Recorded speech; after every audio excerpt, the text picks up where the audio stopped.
Did you guys know that there are close to 30,000 or more Protestant denominations?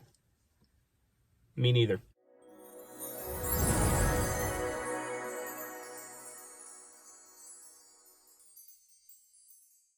What's up, Truth? This is Ben, and I want to talk about the myth, much like the Pegasus or unicorn, that there are over 30,000 Protestant denominations. Now, I want to apologize first that I haven't been uploading recently. I started a new job a couple months ago.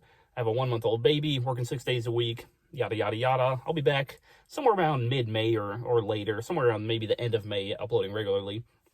But I just had to address this just eye-rolling, hyperbolic, bombastic, truly ignorant statement that I keep seeing people post, Catholics using this horrible argument that's unsubstantiated. And the one that I'm specifically talking about is from the Instagram page Catholic Truth. Now, I've been following them for a while. I've seen some of their videos. I've been thinking about responding to them, but I've obviously responded to other people. And they're not the only ones that post this, but I'm going to put this up on screen so you can see their posts. It's on their Instagram page. And this is, I don't know, the millionth time that I've seen Catholics post this. And for each million times that I've seen Roman Catholics post this, I've asked them the same question. Can you show me the source that you used, the primary source, a link, a YouTube video? Can you show me, I don't know, a website that shows and proves beyond a shadow of a doubt that there are 30,000 or more, or even close to 30,000 Protestant denominations? Now, what I typically get is people deflecting. First, they'll go, well, you're missing the point. Well, I know what the point of the post is. I'm very aware of it, and I'm happy to dialogue and debate this point anytime. Obviously, when I'm less busy, I can dialogue and debate it more in depth.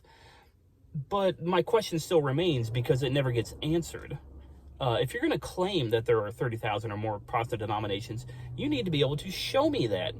And you just, like I said, you get a lot of deflection, you get a lot of sidetracking, a lot of, yeah, well, there's, Baptists and Methodists and Lutherans and Mormons and Jehovah's Witnesses. I had somebody comment that on this post. Mormons are not Christians. They're not Protestants. Jehovah's Witnesses aren't. Seventh-day Adventists aren't. World Mission Society Church of God is not. Those aren't Christians, and they're definitely not Protestant denominations. Now, I have an idea, unlike most Catholics who post this, where this actually comes from. It came from a study done, I believe a survey, and I will have to go back and find the actual link, because I actually found a link. A Roman Catholic posted it. A Roman Catholic theologian, surprisingly enough, posted the link to where he saw it came from. And it was a study of a massively oversimplified idea of Christendom, right? People who claim to be Christian in any way, shape, or form. So that, that's an extremely broad topic. That included, if I can remember off the top of my head, like Buddhist believers for Jesus, like Hindu Christians, just these bizarre leftist, liberal, new age, blended, interfaith, just wacky. I can't even call them denominations. I don't even know what they are. They're their own religion. It's a splintered group that has obviously shattered off from true Christianity. So they're not Christian, they're not Protestant. Mormons and all of their different splits and denominations, because there are splits within Mormonism.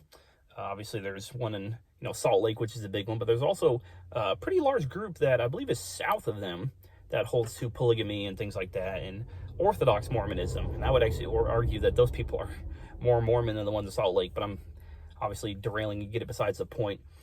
So I'd like to put forth again the question that I asked Catholic Truth on their Instagram page the other day. Show me the source. And please don't waste my time saying you're missing the point. I'm aware of what the point is, and I've had many Roman Catholics on this post and on many other posts say, well, you don't know what the point is. No, I'm aware of the point. I know what you're trying to argue. You're trying to argue that there's all this confusion and, all these splintered groups within Protestant denomination. Well, how can this be true Christianity?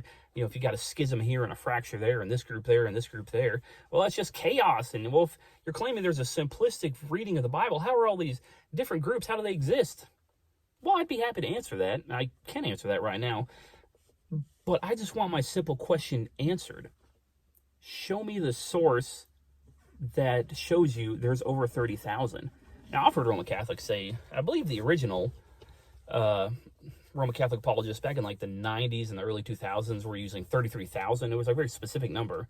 I've heard some Catholics use 50,000. I don't even know if there's 50,000 Protestant or Christendom churches in America.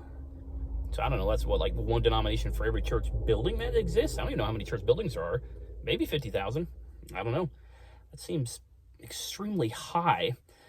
But I just would like this to be answered. And if you're going to say, well, that's not the point, I'm being hyperbolic. No, you're not. You know you're not. You're trying to cause confusion. And if you're being hyperbolic, then find a number that's actually closer to what exists. Well, if you're being bombastic or you're inflating it to make a point, well, then say that. Because Roman Catholics, maybe not Roman Catholic apologists or theologians, they believe that. And I know they believe it because I keep hearing it. It keeps circulating. It keeps making its rounds on the internet. I hear Roman Catholic apologists using it. Some of them believe it. They truly do. A lot of people on your Instagram page, Catholic Truth, actually believe it. And so I would like to see the proof. And if there isn't proof, then you are lying. You're sinning and you need to stop doing it. It's fine. I mean, if you want to argue about different Protestant denominations and things, we can do that. I'm open to doing that and explaining why and the differences and subtleties and maybe major differences. That's a conversation we can have. But if I can't get past this just blown out of proportion argument that there's 30,000 or more of you and there's splinter and fracturing and we're perfect and we don't... Come on. We need to move past that. That's not an argument. That's just an attack. It's just a way to throw mud at the person you're debating or your enemy or opposition. And it's not actually an argument, right? It's just a debate tactic. It's a way to, kind of like an ad hominem attack where you're just attacking the character of the person. Like you're not actually arguing the real point. So let's just move past that. Can we please move past that? So either give me the proof, show me where I can find it, and don't just use all these skewed numbers and include Mormons and Seventh-day Adventists and Jehovah's Witness and just all these other bizarre groups that you should know aren't Protestant, because if you're actually studying the opposition, you would know that those aren't Christian groups. They're not Protestant groups. Yeah, let's try to move past this, please. All right, well, thanks for stopping by, guys. I hope that helps clarify my question, because I asked it again and again, and I have asked it again and again. I can never really get anybody to answer me. So I'd love just a basic answer. And once I get that basic answer, I can examine that evidence for myself, see if the claim stands, and then we can move forward in the conversation from there. All right, I hope that helps. See you guys later.